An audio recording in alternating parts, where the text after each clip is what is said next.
John Fedro here with mobilehomeinvesting.net. I'm actually sitting in front of a couple tiny homes right now that are still mobile. I'm actually waiting for a park manager to come and take me on a tour of these tiny homes, as well as a couple mobile homes that the park has for sale. This is a pretty cool park. They have mobile homes, tiny homes, RVs. Right now the sun is coming out. I'm going to try to make this video as quick as I can because this is about a question that I wanted to answer. I get emailed maybe once a month about this question. It's about what happened during the economic downturn, during the recession. From like 2008 to maybe a little bit before that to after that. Were mobile homes still viable? What changed? And I think that there were a couple changes to note of. I'm glad to say that most things did not change, and it's still 2 thumbs up for mobile home investors, both on private land and inside parks. I did notice a few changes though. The first one being with the buyers. The buyers that I did have in my properties, some of them were construction folks, and when the economic downturn hit, a lot of those construction folks were put out of business, and eventually they had to leave. I'm not saying everyone that worked construction that I had to leave. That's not the case at all, but I did notice maybe a slight uptick in people that had trouble paying if they were a construction type of person.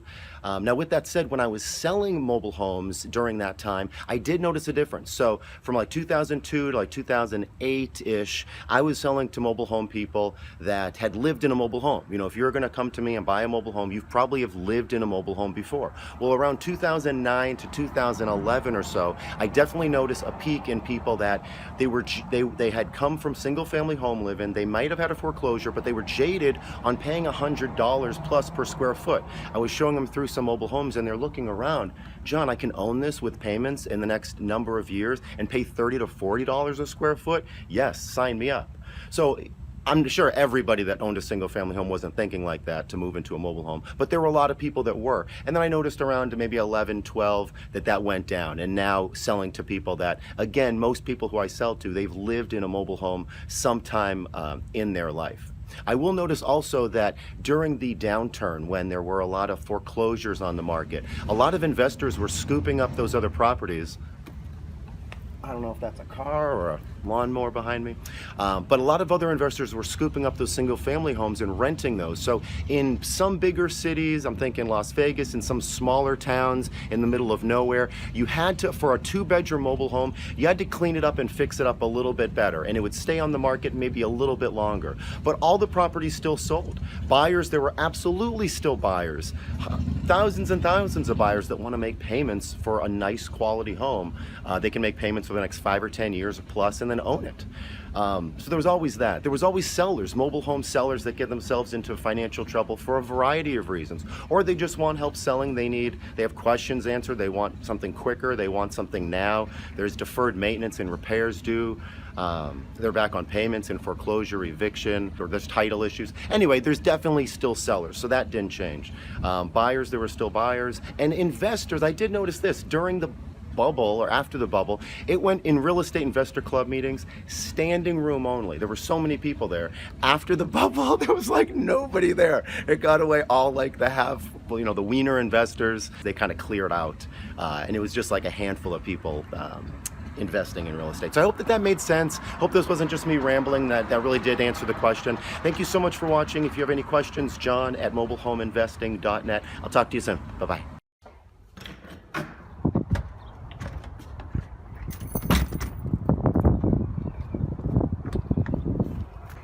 Have I got something to show you? This is the most quaint country style mobile home that I have ever seen. Now this is definitely aftermarket, and this is not what it looked like from the factory. So let me kind of show you. Let me actually step back here. It looks like a normal mobile home, right?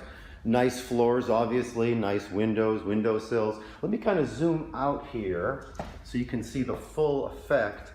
And as I zoom up, look at this ceiling. It's corrugated metal, just looks like repurposed from who knows what. And then you get over here, there's a row of logs with some nice lights, and then another corrugated metal roof, or rather ceiling, and then come down here to the kitchen. How beautiful is that?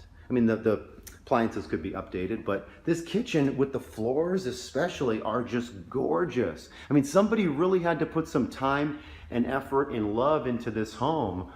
to make it this way. And now that the park has it, it's just sad. I don't know what happened. Now, I think that might be aftermarket because some mobile homes do that, but most don't. That arch. All of this is drywall as opposed to paneling.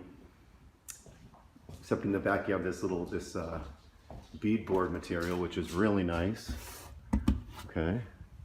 And then, now this wall here, I imagine that wall might have been there and this might have been a hallway, but essentially they turned this into just one big room. Look at that, basically the whole wall, well, that's not true. I was gonna say the whole wall was the window, but it goes up a little bit more. And you have this beautiful, well, maybe not beautiful, but this country looking door here where the washer and dryer, I assume, would be.